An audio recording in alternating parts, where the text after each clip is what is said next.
The paper trembles slightly between my fingers as I unfold it, not from the cold, but from the weight it seems to carry. The seal is broken, yet the wax stain remains, pressed deep into the parchment like a scar that time chose not to heal. The handwriting is elegant, disciplined, unmistakably noble, each letter carefully shaped, as if the writer believed that control over ink could somehow mean control over fate. The first line does not greet me with affection, nor does it offer comfort. Instead, it warns me. If you are reading this, then I have already failed to remain silent. I paused there, feeling the tension seep through the words, sensing that this letter was never meant to survive obedience. As I continue, the writer describes a world bound by titles, bloodlines, and expectations heavier than iron chains. They speak from within stone walls and velvet halls, where loyalty is praised publicly but betrayal thrives quietly. This is not a confession of love, yet it is a confession of fear. The fear of being seen, the fear of choosing wrong, the fear of desiring something forbidden in a world where reputation is worth more than truth. The letter reveals that it was written during a season of grand celebrations, when the estate was filled with music, laughter, and political alliances disguised as romance. Yet behind closed doors, the writer admits something fragile and dangerous. What's unfolding? A bond not approved by family. A truth that could dismantle generations of carefully constructed honor. As I read on, I realize this letter is not asking for forgiveness. It is asking to be understood. And with every word it becomes clear what is about to be revealed is not just a personal secret, but a quiet rebellion against an entire era that taught people how to smile while suffocating their own hearts. The ink grows slightly uneven here, as if my hand hesitated while writing these lines, and I can almost feel that hesitation now as I read them. If you are reading this, it means time has passed in ways I could not control, the letter says, and my breath tightens as I continue. I write not from comfort, but from confinement, not of walls, but of duty. Each word feels deliberate, heavy with restraint. I read about the estate where I lived, surrounded by stone corridors, gold-framed portraits, and a silence that demanded obedience. I was born into privilege, the letter admits, but raised without freedom. I describe how every step of my life had already been decided: whom I would marry, what I would inherit, how I would smile in public while suffocating in private. Then the tone shifts. And then you entered my days, I read, and the page almost trembles in my hands. I speak of stolen conversations behind velvet curtains, of glances exchanged during formal dinners where laughter was mandatory and honesty forbidden. You were not part of my world, the letter confesses, and that is precisely why you changed it. I describe how loving this person was never loud or reckless, but quiet, restrained, hidden between the lines of protocol. We learned to speak without words. I read, because words could ruin us. The letter grows more intimate, more dangerous. Every moment near you reminded me that nobility is not measured by blood, but by courage. Yet fear stains every sentence. I read about servants who listened closely, alliances that depended on my obedience, and a family name that demanded sacrifice. I loved you in secret, the letter says plainly, and that secrecy became my shame. As I finish this, section one sentence lingers longer than the rest. In a world ruled by titles, loving you was my first act of rebellion. The ink grows heavier as I continue reading, each word tightening around my chest like a confession that refuses to stay buried. I was born into silken silence, the letter says, trained to bow with elegance while learning, very early, which truths must never be spoken. I pause, feeling the weight of that sentence, then continue. From the windows of my family estate, I watched the world as if it were a stage built for others to suffer upon. Titles protected us, gold excused us, and ignorance was praised as virtue. The writer describes long corridors echoing with footsteps, dinners filled with laughter that ignored the hunger beyond the gates, and a life measured not by feeling, but by appearances. Then the tone shifts. It was during the preparations for the spring gala that I first noticed you, the letter reads. Not announced, not invited, simply present. The words linger. You stood among servants and messengers, yet you carried yourself as someone who understood the cost of obedience. I feel the tension rise as I read on. I was warned not to look too long, not to ask names, not to blur the lines, but keep order intact. The writer admits something dangerous here, but curiosity is the first betrayal. The letter confesses that every glance stolen became a question, every question a risk. I began to wait for moments that did not belong. To me, corridors after dusk, staircases between duties, just to hear your voice speak without restraint. The ink presses harder. I knew what I was doing was forbidden long before I understood why. As I finish this section, one line settles heavily in my mind. In houses like mine, love is not born, it trespasses. The more I read, the more I realize how carefully each word was chosen, as if even the paper itself could betray me. I was born into silk and silver, the letter says, but raised inside a cage built of expectations. My eyes linger on that line longer than the rest. The writer describes a childhood surrounded by tutors, etiquette, and endless lessons on how to speak, sit, marry, and obey. Every path was chosen long before they could walk it. I learned early, the ink continues, that my life was not meant to be lived, but performed. As I read, I can almost hear the echo of grand halls, the polite laughter at banquets, the quiet cruelty hidden beneath courtesy. Then the letter shifts, subtly but unmistakably. It was during the summer of my 19th year that I first noticed you. The words slow me down. The writer explains how this person was not nobility, not a guest of honor, but someone always present and yet invisible, moving through corridors, tending fires, carrying messages. You were never meant to be seen, the letter admits, and perhaps that is why I saw you so clearly. There is no romantic flourish yet, only observation. The writer notes how their voice softened when speaking truths, how their eyes held questions no one dared answer aloud. In a world where titles mattered more than souls, the letter reads, you spoke as if souls were all that mattered. My chest tightens as I continue. The writer confesses that these small moments, shared glances, brief conversations stolen between dudes, became the only times they felt real. I did not fall in love all at once, the ink admits. I surrendered slowly, without realizing. A war had begun inside me. The page trembles slightly in my hands as the writer acknowledges the danger. To love you was to dismantle everything I was taught to protect. The letter ends this section with a line that feels less like ink and more like a warning. Once I allowed myself to see you, there was no way to unsee the lie my world was built upon. I write this next passage with a trembling hand, for the words I now place on this paper are heavier than gold and more dangerous than any blade carried by the guards of this estate. As I read them back to myself, I realize I am no longer merely confessing love, but unraveling a truth which dismantled the very world that raised me. I must tell you what I have hidden even from my own reflection. The halls of this manor echo with laughter during the day, with music, silk, and wine flowing as if suffering does not exist beyond these walls. Yet at night, when candles burn low and the servants retreat into shadows, I hear the truth breathing through the stone. I was not born into this nobility by accident or fate alone. My family's title, our land, our influence, all of it was sealed by a bargain made long before. I had to name a bargain that traded silence for power. And you, my love, became the living reminder of that unspoken debt. I read these lines again and feel the shame rise in my chest. I see now that our meetings were never as secret as I believed. The glances exchanged during formal dinners, the pauses when my voice softened as I spoke to you, the way my eyes sought yours even when protocol demanded distances were noticed. Always noticed. Nobility does not miss weakness. It feeds on it. In this part of the letter I confess that my father summoned me one evening, his tone calm, his smile measured. He did not accuse. He spoke of lineage, of expectations, of how easily affection could be mistaken for rebellion. Then he said your name, not with anger, but with certainty. And in that moment I understood something chilling. Our love was never forbidden because it was immoral. It was forbidden because it threatened the balance that kept others powerful. As I continue reading, my own words accuse me without mercy. I wrote that night that courage visited me briefly, like a guest who knocks but is never invited inside. I considered running. I imagined abandoning titles, estates, and inheritance, just to breathe freely beside you. But fear spoke louder than love. Fear dressed itself as responsibility, as duty, as reason. I told myself lies that sounded noble, that leaving would destroy too many lives, that staying might somehow protect you. But written here, in ink that cannot lie, I admit the truth. I stayed because comfort is persuasive, and chains are easier to ignore when they are not around your own wrists. This section ends with a sentence that still cuts deeply as I read it aloud now. If history remembers me kindly, it'll be because it never learned your name. And as those words hang in the air, I know this letter is no longer asking for forgiveness.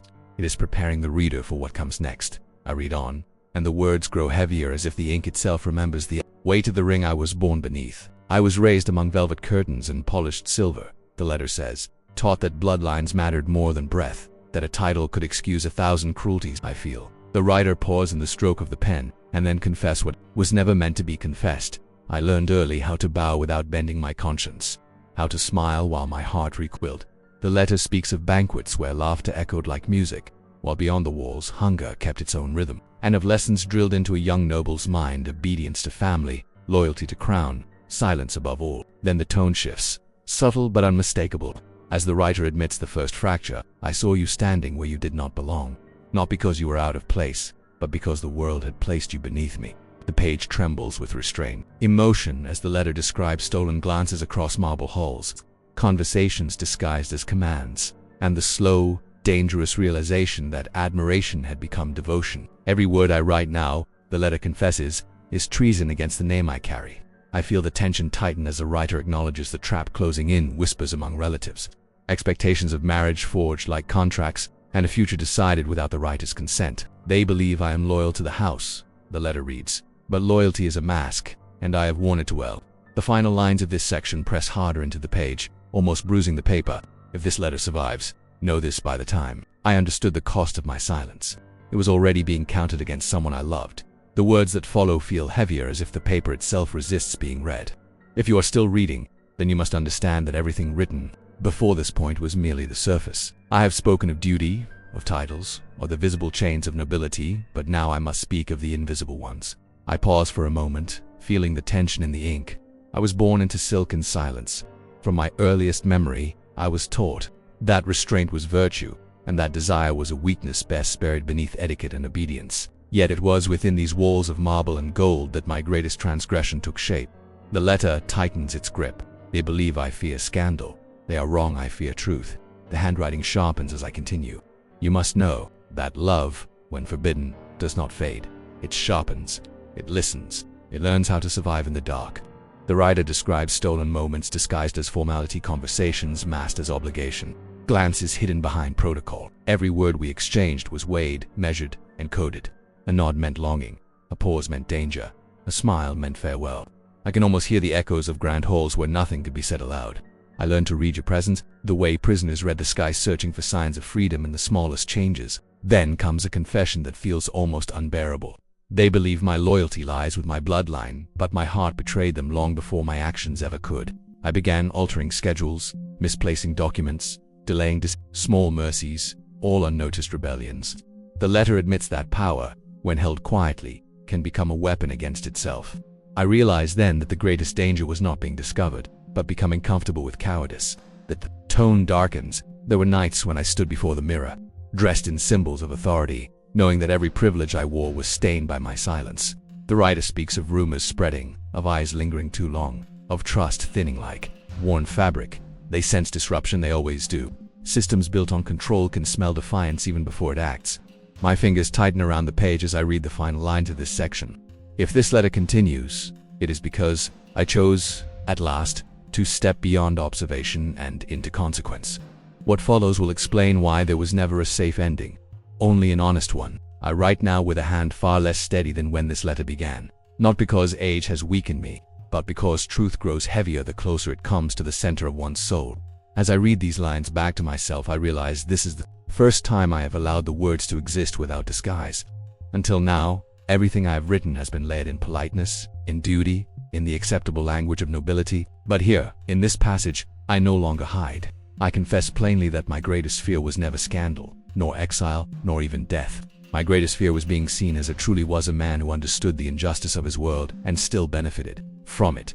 Every title I carried, every dinner I attended, every bow offered in my direction was built upon silence. And silence, I now see, is a choice as loud as any betrayal. I write of nights spent in rooms heavy with candle smoke and false laughter, where men spoke of honor while profiting from cruelty, and women smiled behind masks of obedience. I sat among them, nodding when expected, laughing when required, all while these words burned inside me, begging to be written. You must understand, the world I lived in rewarded obedience far more generously than courage. To question tradition was to invite ruin, and yet, knowing this does not absolve me, it condemns me further, because I knew, I always knew, and still, I waited, I delayed. I told myself there would be a better moment, a safer time, a cleaner way to act. This letter is proof that such moments never come. They are invented by cowards to survive their own reflection. As I continue reading what I have written, I am struck by how often I tried to justify myself. I spoke of responsibility, of family name, of legacy. I told myself that preserving my position might one day allow me to do good, quietly, strategically, without disruption. But these were excuses dressed as wisdom. The truth is simpler and far more shameful. I was afraid to lose comfort, afraid to lose approval, afraid to stand alone. And so I chose the path that required nothing of me but patience. In doing so, I became complicit in everything I claimed to despise. There is a sentence here that I almost crossed out but did not. I read it now with a bitter clarity. To do nothing is to choose the side of order. At the time, I believed this to be a neutral position. I see now that order, when built on injustice, is merely cruelty made routine. This realization did not come suddenly. It arrived slowly, painfully, through moments I wish I could erase, through eyes that looked at me expecting action, through silence that followed when none came. This letter, then, is not written to seek forgiveness. It is written because the weight of knowing has finally exceeded the comfort of forgetting. The ink grows lighter here, as if my hand had begun to tire, or perhaps hesitate. I read the next line slowly, feeling the weight behind each word. If you are still reading, then you must know that everything written before this was not merely confession, but preparation. I pause, even as I read, because the sentence itself feels like a warning. The letter continues in a tone that is calmer, almost resigned. I have spent years convincing myself that silence was loyalty, that obedience was virtue, that was honor, but the longer I lived within these walls of marble and etiquette, the more I understood that nobility is not inherited through blood, but tested through choice. The writer speaks of banquets attended with a hollow smile, of titles spoken aloud while truth was swallowed whole. They praised my restraint. They called me wise for knowing when not to speak. What they did not know was that every unspoken word carved something away from me. As I read on, the letter describes a moment that seems small, almost insignificant, yet heavy with consequence. There came a morning when I was asked to sign my name. Just ink on parchment, they said. A routine decree. A formality. My eyes follow the words as they reveal the truth. That signature would decide another person's fate, exile disguised as diplomacy, punishment dressed as tradition. I held the quill, aware that my hand trembled not from fear of disobedience, but from clarity. In that moment, I finally understood what my silence had already cost. The writer admits they signed. The line is brutally simple. No justification, no excuse, just fact. I signed, and the room exhaled in relief. Order was preserved, and something in me was finally, irrevocably broken. The letter shifts again, becoming introspective, almost instructional. History will not remember this decision. It will remember ceremonies, alliances, crowns. But you, reader, must remember this instead. The most powerful injustices are carried out politely. I feel the words tighten in my chest as I read them aloud. The writer reflects on how systems survive not through cruelty alone, but through cooperation. Evil rarely demands devotion. It asks only for compliance. The handwriting here presses deeper, as if the writer wanted these lines to scar the page itself. If you believe you would have acted differently, I'd beg you to examine the comforts that surround you. Ask yourself what you would risk if obedience were rewarded and courage punished. Near the end of this section, the tone becomes almost intimate. I do not write this to absolve myself. I write it because truth, once named, has a way of unsettling those who inherit its consequences. The letter suggests that what follows will challenge not just the past, but the reader's present. You may close this letter and return to your life unchanged. Most do. But if these words disturb you, then perhaps they are doing what I never did. I reach the final line of this part, my breath slowing as I read it. What comes next? It is not about what I lost, but about what I hid. The final lines of this letter feel heavier than all the others combined. My hand trembles as I read the words, because here the truth no longer hides between metaphors. If you are reading this, then time has finally done what courage could not. I must confess what was buried beneath silk curtains and noble titles. A right of loyalty, of crowns, of halls filled with laughter that never reached my heart.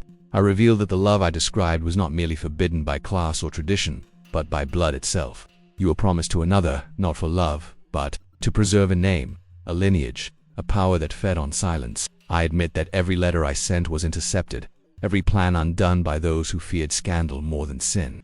Then comes the wound that never healed. I chose obedience when I should have chosen truth. I read as the writer confesses they stood at the altar knowing the wrong name would be spoken, knowing that one decision would imprison two souls forever. The ink presses hard here, as if the paper itself resisted the lie. I lived, but I did not exist. And then, the twist that steals the breath from the room. The writer reveals that this letter was never meant for the beloved alone. This was written for you, the reader, because you now stand where I once stood between safety and honesty. The final sentence cuts deeper than any before. Do not honor me by pitying my pain. Honor me by refusing to repeat my cowardice. The letter ends, but its echo does not. And if this story unsettled you, it should have. Because this channel is not about the past, it is about the choices we make when truth knocks quietly. Subscribe to The Attic Box, like this video, and share it with someone who needs this reminder. Because the next letter may ask something even more dangerous of you, the courage to act.